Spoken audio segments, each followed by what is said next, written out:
Welcome to Luminous Almost Daily Podcast, brought to you by the Luminous by TCA and AGP channel. Have you ever looked at your credit card statement and seen a charge that just, well, it wasn't yours? It's that instant kind of sinking feeling, isn't it? Maybe it's small, some unfamiliar subscription, or maybe worse, a really big purchase you definitely didn't make. It just throws you into a panic. Well, today, we're taking a deep dive into exactly that, the complex, sometimes really frustrating world of unauthorized credit card transactions and financial fraud, specifically here in the Philippines. Our mission really is to cut through all the legal jargon and just equip you with the essential knowledge, the recent updates and clear, actionable steps. Steps to protect yourself and, hopefully, successfully dispute these charges.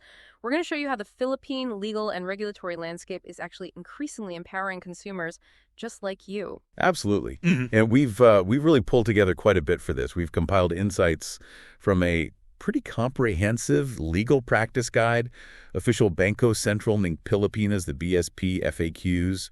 There's a Supreme Court decision that set a really powerful precedent. Yeah. And even, a compelling real-world story from a Reddit forum.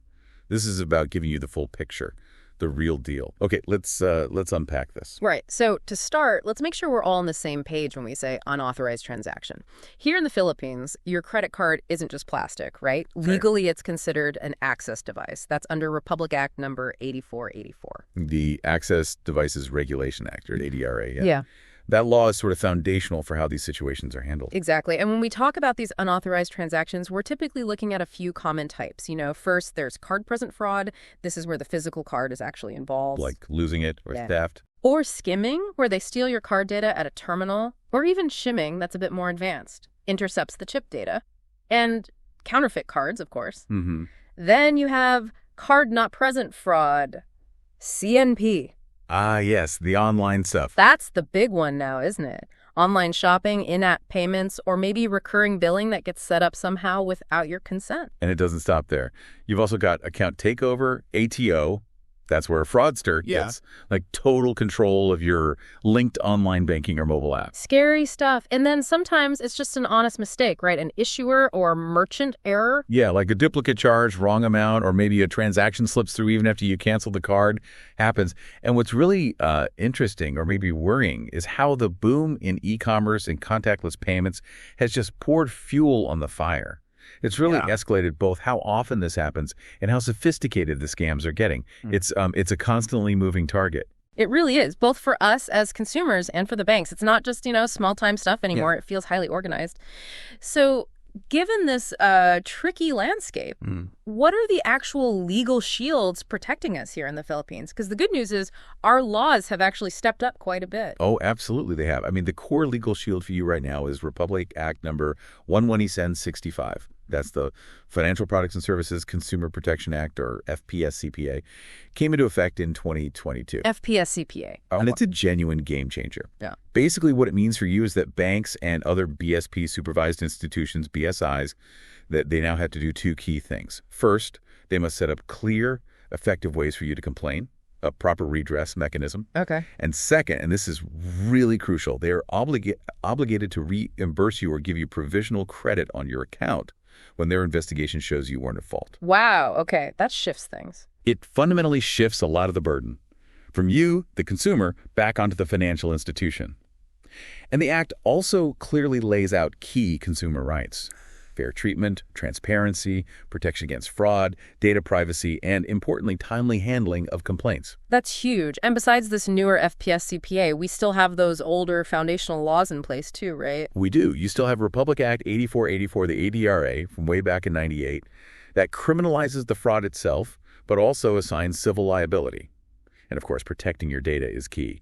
So Republic Act 10173, the Data Privacy Act, is vital. Right, because if a data breach at a bank or a shop leads to fraud. Exactly. They can face separate penalties under the DPA. It puts even more pressure on them to keep your information secure. BSIs have to follow general data privacy principles strictly. And building on those laws, the BSB, the central bank, has issued some really crucial circulars. These give the laws teeth. Okay, like what? Well, there's BSP Circular number 1160 from 2023. This one specifically implements the FPSCPA. It sets clear standards for how banks must handle disputes, including that mandatory provisional credit we talked about. Okay. And maybe even more significant day-to-day for credit card users is BSP Circular number 1048 from 2019. This requires banks to have 247 hotlines and, critically, real-time SMS or email alerts for every card transaction. Those alerts are so important. They really are. But here's a killer point for you from that circular. It includes a zero liability provision for card-not-present fraud if the bank failed to implement proper two-factor authentication. Like 3D Secure or an OTP, a one-time password. Exactly. If they didn't have that safeguard in place for an online transaction, generally you're not liable for the fraudulent charge. They didn't do their part. Okay, that's a massive step forward for consumers. But you mentioned something even newer that sort of supercharges our position. Yes. Let's talk about the Anti-Financial Account Scamming Act. That's RA20, RA2010. This one really gets to the heart of bank liability. Oh. It fundamentally shifts the power dynamic. Think about it. For years, a common bank response might be, well, we can't really refund you until the criminal is caught and convicted, which could take forever or never happen. Right, leaving you hanging. But RA Shad 1210 changes that script. Section 6 is key. It explicitly states that financial institutions are liable for restitution getting your money back if they fail to employ adequate risk management systems and controls, or if they fail to exercise the highest degree of diligence in preventing loss from these scams. Highest degree of diligence. That sounds like a high bar for them. It is. And crucially, the law states that the conviction of the actual fraudster is not required for the bank to be liable for restitution. Wow. So they can't hide behind the "we haven't caught the bad guy" excuse anymore. Exactly. It puts the focus squarely back on the bank's systems, their procedures, their diligence. Did they do enough to prevent it? That's the question now, regardless of catching the criminal. Okay. So let's say it happens. You spot a charge, that horrible feeling hits. What's the very, very first thing you should do, and how fast? Your absolute first move. Notify your issuing bank. Immediately. Now, the old law, ADRA, just says immediately. But for card-not-present fraud, the online stuff, the BSP, actually allows a, well, fairly generous 60-day window. That's from your statement date. Still, faster is always better. Don't wait if you see it. Definitely. But you do have that 60-day window, technically. Now, once you report it, the bank is on the clock. Thanks to Circular 1160, they have strict deadlines. They have to acknowledge your report within 2 banking days, just confirm they got it. Right. Then they get 10 banking days to do a preliminary investigation. Basically, figure out the initial picture, who seems to be at fault prima facie based on first look. Prima facie, yeah. On the face of it. And here's that game changer again we mentioned. If the dispute is still up in the air after those 10 days and the amount is $1,000 or more, and it looks like you're likely not at fault, then the bank must give you provisional credit within the next 5 banking days. Meaning you get the money back in your account, at least temporarily, while they finish the full investigation. That's huge for cash flow, right? Absolutely huge. It stops the bleeding while things get sorted. The final resolution should then happen within a total of 30 banking days. That's the initial 10, plus maybe a 20-day extension. But they have to tell you in writing if they need that extension. Correct. They can't just let it drag on without informing you. Okay, so what if they miss these deadlines? What if 30 banking days go by? Well, if they go beyond that 30-day window without a really solid, justified reason for the delay, which should be rare, the bank must automatically uphold your claim. Basically, you win by default. Seriously. And banks that fail to meet these standards can face some hefty penalties from the BSP. We're talking fines up to $200,000 per violation. And potentially, under the FPSCPA, treble damages. Treble damages. Meaning? They might have to pay you 3 times the amount of the disputed transaction as damages. It shows the BSP is serious about these timelines. Oh, and also important, banks have to keep recorded phone lines for disputes and accept them 24/7. Accessibility is key. Okay, this all sounds incredibly empowering on paper. But let's be real. What's the usual sticking point? The biggest hurdle people face when they actually try to dispute these charges? Yeah, you've nailed it. It often comes down to the cardholder negligence argument. That's the bank's go-to defense, quite often. They try to blame you, basically. Exactly. They'll allege that you, the cardholder, were somehow negligent, maybe careless with your card or details, and therefore you're responsible for the charge. But what's the actual legal standard there? Is just making any mistake negligence? No, and this is critical. Under Circular 1160, the bank needs to prove gross negligence on your part to make you liable. Gross negligence. What does that actually mean? It means something more than just a simple mistake or slight carelessness. Think. Did you voluntarily give your OTP or PIN to a fraudster you knew was a fraudster or something similarly reckless? It's a much higher bar for the bank to prove than just, say, clicking on a phishing link by accident, perhaps. Okay, that distinction is vital. Let's look at that real-world example we found on Reddit. It kind of highlights this perfectly. A user got tricked into sending an OTP. They thought it was for a tiny Euro 17 transaction, Right. But it somehow blew up into a massive 134,000 pound bill. The bank apparently pointed to the fact the user consented by giving the OTP and that 3D Secure was used. It's a classic scenario, unfortunately. And yes, the bank's argument often hinges on that OTP being provided voluntarily. But the user's point was strong, wasn't it? Consenting to a 17 charge is not the same as consenting to 134,000. Precisely. And this is where the bank's own systems come under scrutiny again, under that RA 2010 standard, Adequate Risk Management Systems and Controls. Yeah. Shouldn't a bank's fraud detection system flag such a massive, unexpected jump in the amount after the initial OTP authentication for a tiny sum? Shouldn't that raise a red flag internally? You'd think so. However, it's worth noting, the burden can still sometimes fall on the cardholder in these tricky social engineering cases to really demonstrate how the bank failed in its duties under RA 2010. It's not always automatic. Right. It felt for so long like banks could just hide behind the fine print in those long cardholder agreements, put all the blame on us. Was there a point where that was really challenged legally? Oh, absolutely. A huge aha moment, really. The Supreme Court itself delivered a powerful blow to that practice. They looked at those standard card contracts, the ones that tried to impose absolute liability, meaning 100% of the blame on the cardholder for any unauthorized use. Yeah. And the Supreme Court declared those clauses void for being unconscionable. Basically, they said it's fundamentally unfair. Banks can't just wash their hands of all responsibility using fine print. Which case was that? That was the Citibank versus Spouses Covarrubias case back in 2014, a real landmark for consumer rights in this area. And, to further hammer home this idea of the bank's responsibility, there's another important Supreme Court case, PNB versus Santos, also from 2014. In that one, a bank and its manager were actually held jointly liable for releasing funds based on fraudulent documents. Even though the documents looked okay on the surface, seemed regular. So even if things look normal, the bank has to dig deeper. Exactly. It underscores that banks are held to a much higher standard of diligence than you or I. They're expected to exercise extreme caution, go beyond just surface checks. Okay, so let's try and quickly summarize liability. Who's generally on the hook? All right. Card not present fraud, online stuff. Bank didn't use two-factor authentication. Generally 100% bank liability. Lost or stolen card. Reported quickly, say within 24 hours, and you definitely didn't share your OTP or PIN.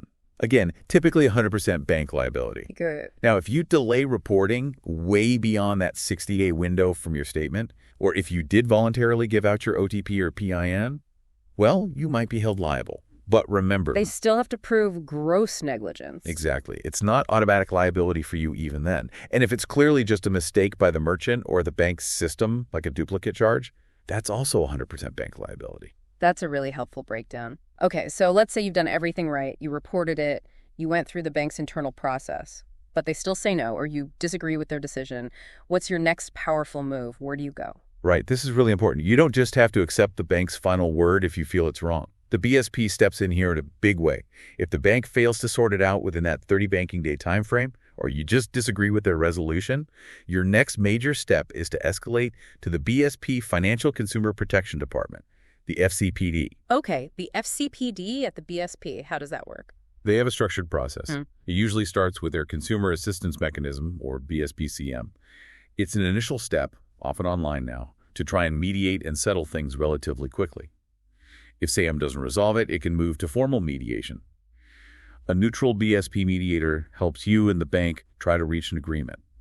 It's voluntary, though. And if mediation fails? Then, for more substantial disputes, it can proceed to adjudication. This is more formal, like a mini court case run by the BSP.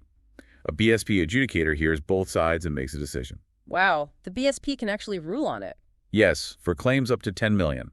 It's a quasi-judicial function. You don't strictly need a lawyer, but for adjudication, it can definitely be helpful because it's a more formal process, and their decisions are generally binding. Are there other options besides the BSP?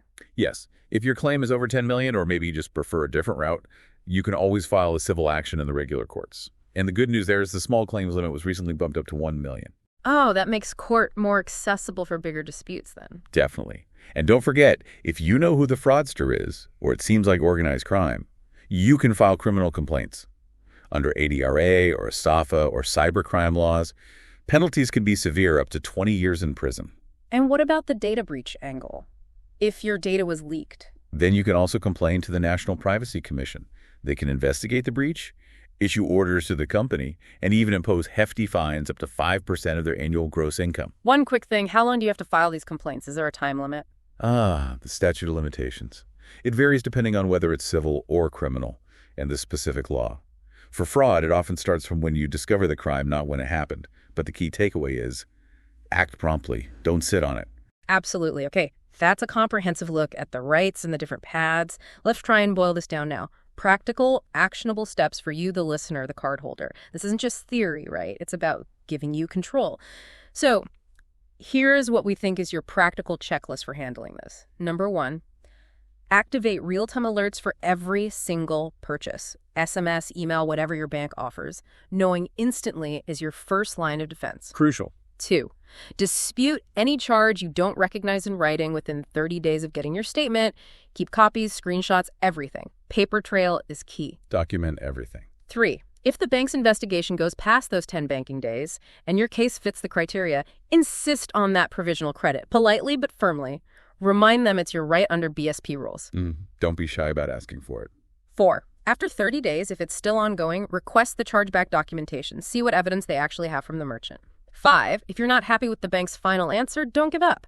Escalate to the BSP FCPD. Use their online CAMS portal. It makes it easier. Right. Use the official channel. 6, if the bank still refuses after all that, consider filing a small claim in court, especially now with that $1 million ceiling. You can ask for the refund plus interest. And 7, maybe this should be earlier, but as soon as you suspect fraud, change your passwords, bank apps, email, everything linked, and request a new card with a totally new number, a new PAN. And insist they replace it for free. Circular 1048 generally requires free replacement in fraud cases. Excellent checklist. And things are still improving, right? There have been even more recent developments. Yes, absolutely. The landscape keeps getting better for consumers. For instance, the BSP CAMS portal, fully online since 2024, makes filing and tracking your complaint with the BSP much smoother, more transparent. Less bureaucracy. Hopefully. Then there's the authorization-only cap. This came in via Circular 1179 in 2024. It forces banks to drop those pending authorizations that never turn into actual charges within 24 hours. Should mean fewer confusing phantom posts on your statement. Oh, that's good. Those are annoying. And looking just ahead, there's a pilot program for tokenized domestic routing starting around 2025. The idea is to keep local e-commerce transaction data routed within the Philippines.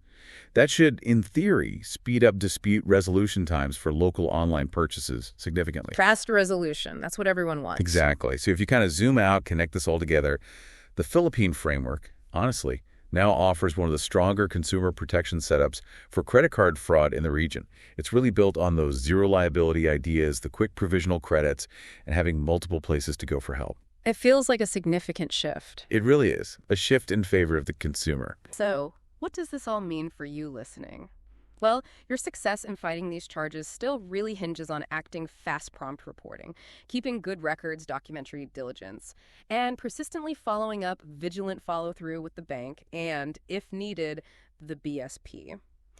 You genuinely have more power now than you might have realized even just a few years ago. So here's a final thought to leave you with. In this world where almost everything is becoming a digital transaction, your vigilance isn't just about protecting your own wallet, is it? It's kind of about upholding the integrity and trust of the whole financial system. So what steps will you take today, right now, to be that vigilant consumer?